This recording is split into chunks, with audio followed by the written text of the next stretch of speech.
ሻሎም ቅዱሳን እንዴት ናችሁ? የጌታ ጸጋና ሰላም ይብዛላችሁ። ዛሬ ደግሞ የምንጸልየው የጸሎት ርዕሳችን የሚሆነው ደም መርጨት የሚል ነው። ምናልባት በዚህ መንገድ ርዕሱን በዚህ ደም መርጨት ብዬ ስናገር ለክርስቲያን ለሆናችሁ ወንድሞቼና እህቶቼ ለእናንተ በጣም ግልጽ ነው። መጽሐፍ ቅዱሳችን የደም መርጨት ስርዓት እንዳለው ይናገራል። መጽሐፍ ሲናገር ሙሴ በእምነት ደም መርጨትን አደረገ ብሎ ይናገራል። ስለዚህ ይህ ስርዓት ከጥንት የነበረ ነው። በዘጸአት ምዕራፍ 12 ላይ የጀመረ ነው። እንግዲህ መጽሐፍ ቅዱሳችን በዛ ላይ እግዚአብሔር አምላክ ለእስራኤላውያኖች የሰጠው ጥበብ ነው ይሄ ነገር እና እስራኤል እንደምታውቁት በግብፅ እያለ ፈርዖን እየገዛቸው እየጨቆናቸው ባለበት ሰዓት ላይ እግዚአብሔር ብዙ ተአምራቶችንና ድንቆችን አድርገዋል። ነገር ግን ሕዝቡ ካለበት ሁኔታ ሊወጣ አልቻለም። ስለዚህ ባርነት እየቀጠለ በሄደበት ሰዓት እግዚአብሔር አምላክ ሚስጥርን ለሙሴ ነገረው። አሁን የምታደርገው የመጨረሻው ተአምራት በዚህ መንገድ ነው ብሎ በደም ውስጥ ያለውን የተአምራት ኃይል ተናገረ ማለት ነው። አንተ ለሕዝቡ ለአንድ ቤት አንድ ጠቦት ይዞ እንዲገባ አድርግ። ከዛ በኋላ በጉን ይረዱት፣ መቃንና ጉበናቸው እንደሚቀቡ አጥፊው በመጣ ጊዜ ወደ ቤታቸው አይገባም ብሎ እግዚአብሔር ሚስጥርን ተናገረ ማለት ነው። ከዛ በኋላ እንግዲህ የአዲስ ኪዳኑ ጸሐፊ ጳውሎስ ሲነግረን በዕብራውያን መጽሐፍ ላይ ሙሴ በእምነት ደም መርጨትን አደረገ ብሎ ይናገራል። ስለዚህ ደም መርጨት የሚባለው ስርዓት የእምነት ስርዓት ነው ማለት ነው። በዕብራውያን ምዕራፍ 12 ላይ ሲናገር ከአቤል ደም ይልቅ የተሻለን ወደሚናገር ወደ መረጨት ደም ደርሳቸዋል ይላል። ስለዚህ የኢየሱስ ክርስቶስ ደም አሁን በእኛ ሕይወት ላይ የሚሰራው በመረጨት ስርዓት ውስጥ ነው ማለት ነው እና እንጸልያለን። በዚህ የደም መርጨት ስርዓት ውስጥ ግን ለእኛ ያለውን ጥቅም የተወሰኑ 1-3 ነጥቦችን በነግራችሁ ለእናንተ በጣም መልካም ነው የሚሆነው። በዘጸአት ምዕራፍ 12 ከቁጥር 1 ጀምሮ ባለው ላይ እግዚአብሔር አምላክ ራሱ ይህንን ታደርጋላችሁ፣ መቃኑን ጉበኑን ደም ትቀባላችሁ ብሎ ይሄ ደግሞ የእግዚአብሔር ፋሲካ ነው ብሎ ይነግራቸዋል ማለት ነው። ከዛ በኋላ እንግዲህ አንደኛው ነጥብ የሚሆነው ደም መርጨት ሲያካሂዱ አጥፊ ወደ ሕይወታቸው እንዳይገባ፣ ቤታቸው ላይ አጥፊ እንዳይመጣባቸው መከላከል አድርጎላቸዋል ማለት ነው። ወይንም ደግሞ ክለላ አድርጎላቸዋል ማለት ነው። አጥፊውን ከልክሏል። ስለዚህ አሁን ደም መርጨት ስናደርግ ድንገት ቀናት እየጠበቀ ወራት እየጠበቀ ጤናችሁን፣ ፋይናንሳችሁን፣ መንፈሳዊ ሕይወታችሁን የሚያዳክም ማንኛውም የጠላት ስራ ካለ በደሙ በኩል ይሰበራል ማለት ነው። ምናልባት በብዙ ተአምራት ሞክራችሁ ያቃታችሁ፣ ለምሳሌ እስራኤል በግብፅ እያለ እግዚአብሔር በ10 ተአምራት ሕዝቡን በጣም ግብፅን በጣም መጥቷል። ነገር ግን ፈርዖን ልቡ ደንድኖ አልለቅም አለ። በደሙ በኩል ግን ሲመጣበት ፈጽሞ ነው የለቀቃቸው። ስለዚህ ምናልባት ብዙ ተአምራት በሕይወታችሁ ተለማምዳችሁ አልለቅ ካለ እንኳን አሁን ግን በደሙ በኩል መልቀቅ ይጀምራል ማለት ነው። ስለዚህ የደሙ የመጀመሪያ ስራ የሚሆነው በእናንተ ሕይወት ላይ ጥበቃን ያደርጋል። እስራኤልን እንደጠበቃቸው ከዛ ደግሞ መውጣትን እንዳደረገላቸው በሕይወታችሁ ላይ ጥበቃ ያደርጋል። ካላችሁበት ሁኔታ መውጣትን ያደርግላችኋል ማለት ነው። ክብር ለጌታ ለኢየሱስ ይሁን። ሁለተኛው እንግዲህ ስለ እናንተ መልካምን ነገር ይናገርላችኋል። መጽሐፍ ቅዱሳችን ዕብራውያን ምዕራፍ 11 ላይ እንደሚናገረው ምዕራፍ 12 ላይ እንደሚናገረው ከአቤል ደም ይልቅ የተሻለን ወደሚናገር ወደ መረጨት ደም ደርሳቸዋል ይላል። የኢየሱስ ክርስቶስ ደም ከአቤል ደም የተሻለን ይናገራል። ታውቃላችሁ፣ የአቤል ደም ክስ ነው የሚያወራው፣ ወንድሜ ገሎኛል ብሎ ነው የሚናገረው። የኢየሱስ ደም ግን ስለ እናንተ መልካምን ነገር ያወራላችኋል። ስለዚህ ደም መርጨት ስናደርግ ክስ ካለ በሕይወታችሁ ላይ የዛሬ ዓመት እኮ የዛሬ 2 ዓመት የዛሬ እንደዚህ ዓመት እንዲሆናል የሚላችሁ ነገር ካለ እሱን ነገር የደሙ ጉልበት ከላያችሁ ላይ ይሰብረዋል ማለት ነው። ኩነኔን ከሕይወታችሁ ላይ ያስወግዳል። ምክንያቱም የኢየሱስ ደም ስለ እናንተ የምስራች ነው የሚያወራው። የኢየሱስ ደም ስለ እናንተ ድልን ነው የሚያወራው ማለት ነው እና በደም መርጨት ስርዓት ውስጥ አንዱ የሚያደርገው ኩነኔን ከሕይወታችሁ ላይ ይሰብራል። ጠላት ግራውንድ እንዲያጣ ያደርገዋል። በዚህ ምክንያት ብሎ የሚናገረውን ነገር ያሳጠዋል ማለት ነው። እግዚአብሔር ስሙ የተባረከ ይሁን። ስለዚህ ሁለተኛው ነጥብ የሚሆነው ለጠላት ግራውንድ ያሳጣል ማለት ነው። ከሕይወታችሁ ላይ የክስን ኃይል ይሰብርላችኋል ማለት ነው። ክብር ለኢየሱስ ይሁን። ሦስተኛውና የመጨረሻው በአምላካችሁ በእግዚአብሔር ፊት ደግሞ ብቃትን ይሰጣችኋል። በራሳችን ሁል ጊዜም በእግዚአብሔር ፊት ብቁ ልንሆን አንችልም። ነገር ግን የኢየሱስ ደም ሁሌም ብቃታችን ነው። የኢየሱስ ደም ሁልጊዜም ኃይላችን። የጸለያችሁም ቀን የጾማችሁም ቀን የእግዚአብሔርን ቃል ያጠናችሁም ቀን እንኳን የእግዚአብሔር ልጅ የኢየሱስ ክርስቶስ ደም ያስፈልጋቸዋል። ያለ ደም ወደሱ መቅረብ አንችልም። መጽሐፍ ሲናገር በሥጋው በኩል ማለትም በመጋረጃ ወደ አብ መግባት አለን ይላል። ወደ አብ መግባት የሚቻለው በእግዚአብሔር ፊት ብቃት ማግኘት የሚቻለው በኢየሱስ ክርስቶስ ደም በኩል ብቻ ነው ማለት ነው። ስለዚህ በሕይወታችሁ ላይ በእግዚአብሔር ፊት ለመቆም በእግዚአብሔር ፊት ለመናገር ብቃትን ይሰጣቸዋል ማለት ነው። እነዚህ ሶስት ነገሮች እንድትይዟቸው እፈልጋለሁ ማለት ነው። በዛሬው ጸሎታችን ላይ ደም መርጨት ስናደርግ እግዚአብሔር አምላክ በሕይወታችሁ ላይ ጥበቃን ከለላን ያደርጋል። እግዚአብሔር ስሙ ይባረክ። ከዛ ደግሞ መውጣትን ያደርግላቸዋል። እስራኤል በብርና በወርቅ ወጡ፣ ውሻ አፉን አላላቀቀባቸውም የሚለው ቃል ያለው ከደሙ በኋላ ነው። እግዚአብሔር ስሙ ይባረክ። ስለዚህ መውጣትን ያደርግላቸዋል። ሁለተኛው አጥፊውን ከሕይወታችሁ ላይ ያስወግዳል ነው። እንግዲህ ሁለተኛው ኩነኔን ከሕይወታችሁ ላይ ይሰብራል፣ ያስወግዳል ነው። ሶስተኛውና የመጨረሻው በእግዚአብሔር በአምላካችሁ ፊት ብቃትን ይሰጣችኋል ማለት ነው። በአብ ፊት ያላችሁ ድፍረት የጌታ የኢየሱስ ክርስቶስ ደም ብቻ ስለሚሆን ክብር ለጌታ ለኢየሱስ ይሁን። ስለዚህ እኔም ዛሬ መጽሐፍ እንደሚናገር ሙሴ በእምነት ደም መርጨትን አደረገ እንደሚል ሙሴ አሁን እስራኤልን ከግብፅ ከባርነት ቤት ለማውጣት ነው ደም መርጨትን ያደረገው። አሁን እኛ ደም መርጨት ስናደርግ ግን በሕይወታችሁ በማንኛውም አይነት ሁኔታ ላይ እግዚአብሔር ዘጸአትን እንዲያደርግላችሁ ወደ በረከታችሁ እግዚአብሔር ወደ ተናገራችሁ ተስፋ ቃል ወደ ከነዓናችሁ መውጣት እንዲሆንላችሁ ነው የምንጸልየው። እግዚአብሔርም ያንን በጎ ነገር ያደርጋል። ስለዚህ ሁላችሁ አሁን በአምላካችሁ በእግዚአብሔር ፊት የጌታን የኢየሱስ ክርስቶስን ቅዱስ ደም እየጠራችሁ የጌታዬን ደም እጠራለሁ፣ የኢየሱስን ደም በላይ ላይ እረጫለሁ እያላችሁ እንድትጸልዩ አበረታታችኋለሁ። እግዚአብሔርም በዛ ቸርነትን ያደርግላችኋል። ስለዚህ ሁሉ ሰው ይጸልይ፣ የጌታን የኢየሱስ ክርስቶስን ደም ይጥራ። የኢየሱስ ደም ከኃጢአት ሁሉ ያነጻል ይላል። የኃጢአት ኃይል ካለ ይሰብረዋል። የጉስቁልና ኃይል፣ የበሽታ ኃይል ካለ የኢየሱስ ደም ያስወግደዋል። ስለዚህ ሁሉ ሰው የጌታን የኢየሱስ ክርስቶስን ቅዱስ ደም እየጠራ ይጸልይ። ወንድሞቼ እህቶቼ፣ በዚህ መስመር በጣም እንድትጸልዩ ይፈልጋለሁ። ከደሙ በላይ መፍትሄ የለም። እግዚአብሔር አምላክ የመጨረሻ ደረጃ መፍትሄ አድርጎ ያስቀመጠው የልጁን የጌታን የኢየሱስ ክርስቶስን ደም ነው። ለማንኛውም ጥያቄያችሁ ደሙ መልስ አለው። ስለዚህ ሁሉ ሰው የጌታን ደም እጠራለሁ፣ አሁን ግን የጌታን ደም ይዣለሁ፣ ሌላ ነገር አይደለም፣ የኢየሱስን ደም በላይ ላይ ጠርቻለሁ ያላችሁ የኢየሱስን ደም እየጠራችሁ እንድጸልዩ አበረታታችኋለሁ። ጌታም ቸርነት ያደርግላችኋል። ሃሌሉያ ሃሌሉያ። የኢየሱስ ደም የኢየሱስ ደም የጌታችን የኢየሱስ ክርስቶስ ደም ከኃጢአት ሁሉ ያነጻል ተብሎ ተጽፏል። የጌታን የኢየሱስን ደም እጠራለሁ።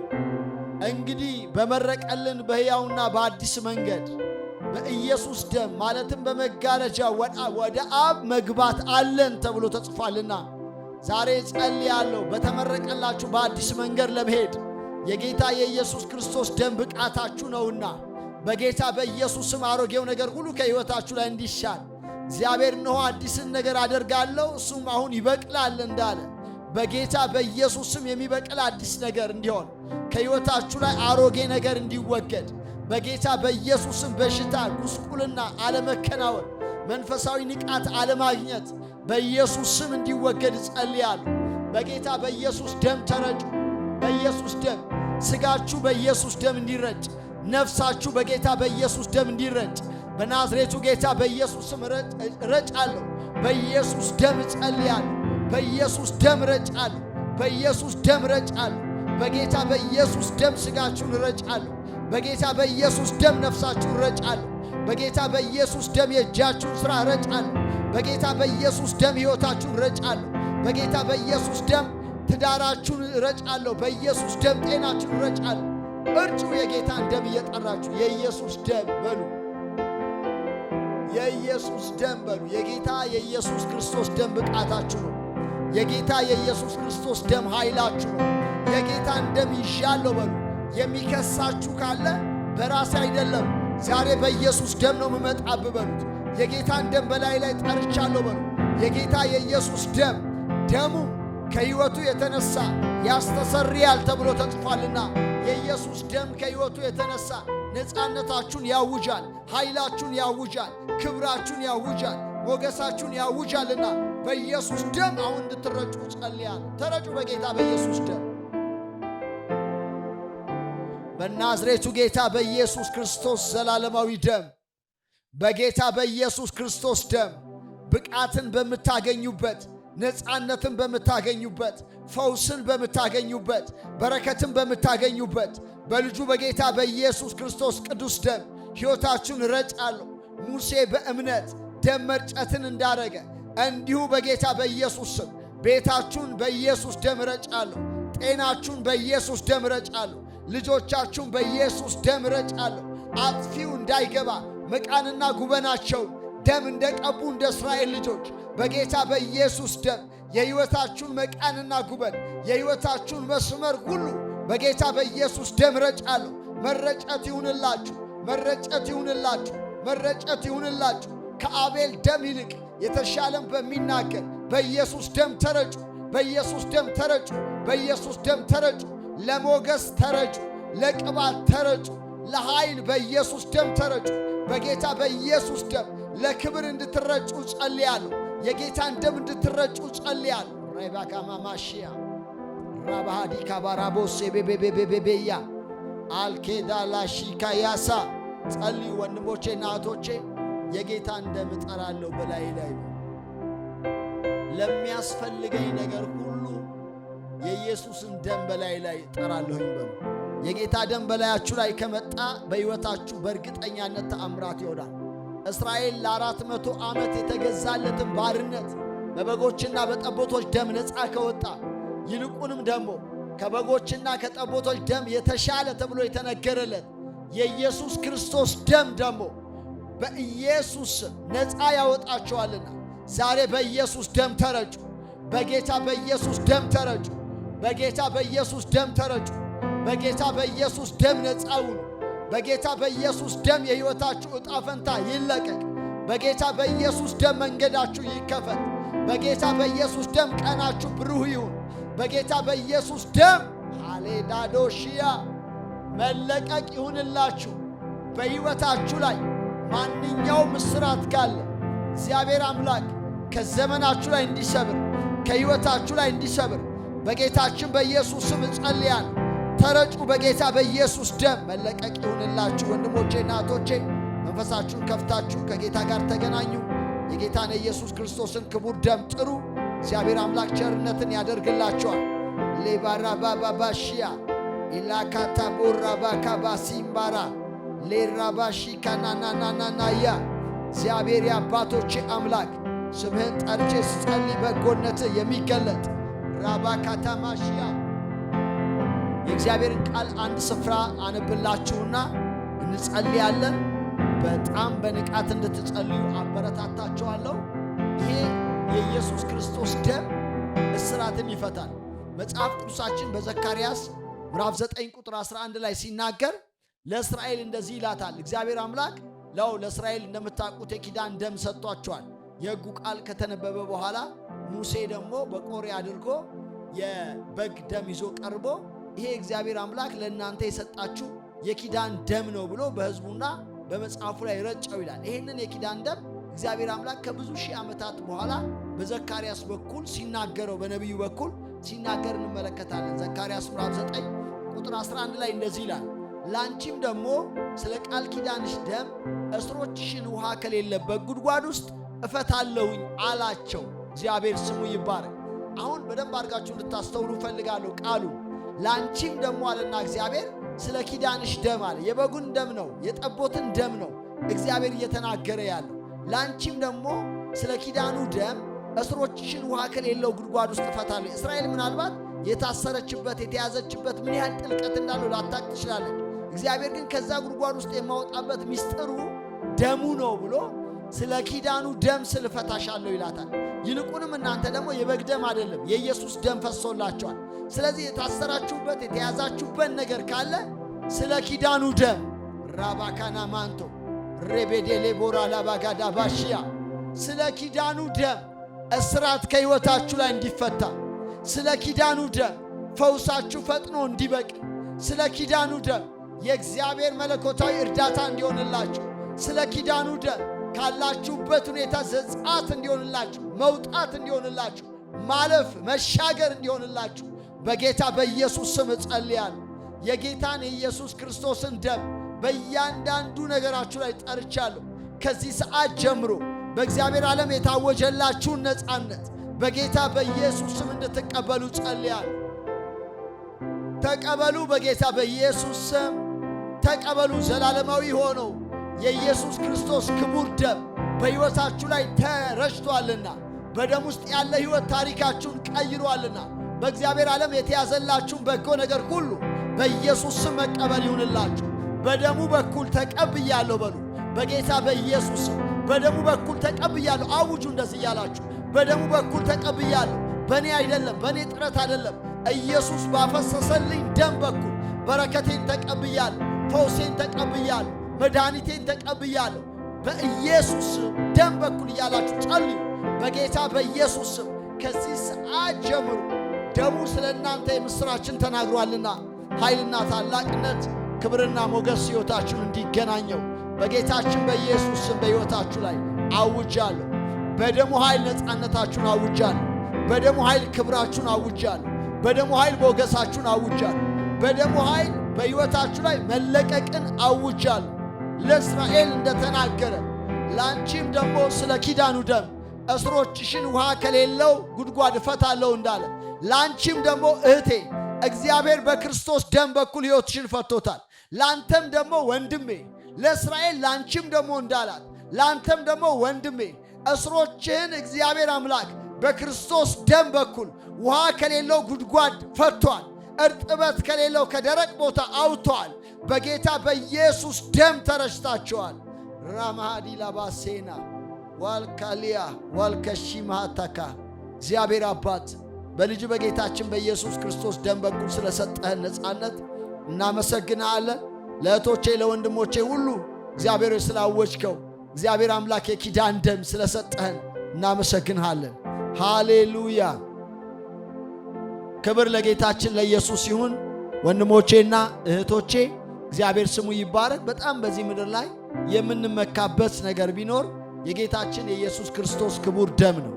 እስራኤል እንኳን በበግና በጠቦት ደም ይመኩ ከነበረ እግዚአብሔር አምላክ ከብዙ ዓመት ዘመናት በኋላ መጥቶ ስለ ኪዳኑ ደም ብሎ እስራኤልን ይፈታ ከነበረ ይልቁንም ደግሞ እኛ የበጉ ደም የኢየሱስ ደም ነው የዓለምን ኃጢአት የሚያስወግድ ዮሐንስ እንደተናገረ ዮሐንስ ወንጌል ምዕራፍ 1 ቁጥር 29 የዓለምን ኃጢአት የሚያስወግድ የእግዚአብሔር በግ እንዳለው ይሄ ንጹሕ የእግዚአብሔር በግ ደሙን አፍሶልናል፣ ሥጋውን ቆርሶልናል።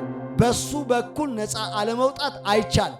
ስለዚህ የኢየሱስ ደም የሕይወታችሁን ምዕራፍ ሁሉ ከዚህ ማለዳ ጀምሮ በጌታ በኢየሱስ ስም ሥልጣን ቀይሮታል። እግዚአብሔር አምላካችን ስሙ የተባረከ ይሁን። ክብር ለጌታ ለኢየሱስ ይሁን። ዛሬ እንግዲህ ቀኑን ሙሉ የምታሰላስሉት የእግዚአብሔር ቃል በዘካርያስ ምዕራፍ 9 ቁጥር 11 ላይ ያለውን የጌታን ቃል እንድታሰላስሉ አበረታታችኋለሁ። ቃሉ የሚለው ለአንቺም ደግሞ ብሎ ይናገራል። ለእኔም ደግሞ ብላችሁ ማለት ትችላላችሁ፣ ወንድም ሆናችሁ ሴትም። ለአንቺም ደግሞ ስለ ኪዳኑ ደም ስለ ቃል ኪዳንሽ ደም ስል እስሮችሽን ውሃ ከሌለው ጉድጓድ ውስጥ እፈታለሁኝ ይላል። ስለ ኪዳኑ ደም ስል በጣም ውድ ቃል ነው ይሄ ቃል ወንድሞቼ እናቶች። ስለዚህ እግዚአብሔር የኪዳኑን ቃል አስቦ እስራችሁን ውሃ ከሌለበት ጉድጓድ ውስጥ ፈቷል። ይህንን ቃል እያሰላሰላችሁ ቀኑን ሙሉ እየደገማችሁ የተናገራችሁት እንድትሉ ይሁን እላለሁኝ። ጌታ አምላክ ስሙ የተባረከ ይሁን። ስለዚህ ማለዳ እጅግ አድርጌ አመሰግነዋለሁ። ከኛ ጋር በዚህ ጸሎት አብራችሁ የነበራችሁ ወንድሞቻችንና እህቶቻችን አብራችሁ ስለጸለያችሁ የጌታን ፊት ስለፈለጋችሁ እናንተን እጅግ አድርጌ አመሰግናችኋለሁ። ምናልባት ዛሬ ደግሞ ከኛ ጋር ይህንን ጸሎት አብራችሁ ለመጀመሪያ ጊዜ ጸለያችሁ ወንድሞቻችንና እህቶቻችን እንኳን ወደዚህ ወደ ተወደደ ህብረት እናንተ በሰላም መጣችሁ ማለት እፈልጋለሁ። ከዚህ በኋላ ደግሞ አብራችሁን እንድትጸልዩ እየጋበዝኩኝ ምናልባት ሁል ጊዜ የዚህ ጸሎት ርዕሶች የተለያዩ ነገሮች ስናስተላልፍ ደግሞ በቶሎ እንዲደርሷችሁ እና አብራችሁ ለመጸለይ እንድትችሉ ሰብስክራይብ በማድረግ ቤተሰብ እንድትሆኑ አበረታታችኋለሁ። ለሌሎች ወንድሞቻችሁ ለእህቶቻችሁ ደግሞ እንደዚህ አይነት የማለዳ ጸሎት አለ አብረን ብንጸልይ እንጠቀማለን እያላችሁ እየነገራችሁ ህብረት እንዲያደርጉ እንድትጋብዙ ብዬ ላለሁኝ። ጌታ ኢየሱስ ክርስቶስ አብስቶ ይባርካችሁ። ተባረኩ። መልካም ቀን ይሁንላችሁ። የሰላም የእረፍትና የበረከት ቀን እንዲሆንላችሁ ጸሎቴ ነው። ተባረኩ። በኢየሱስ ክርስቶስ ስም አሜን።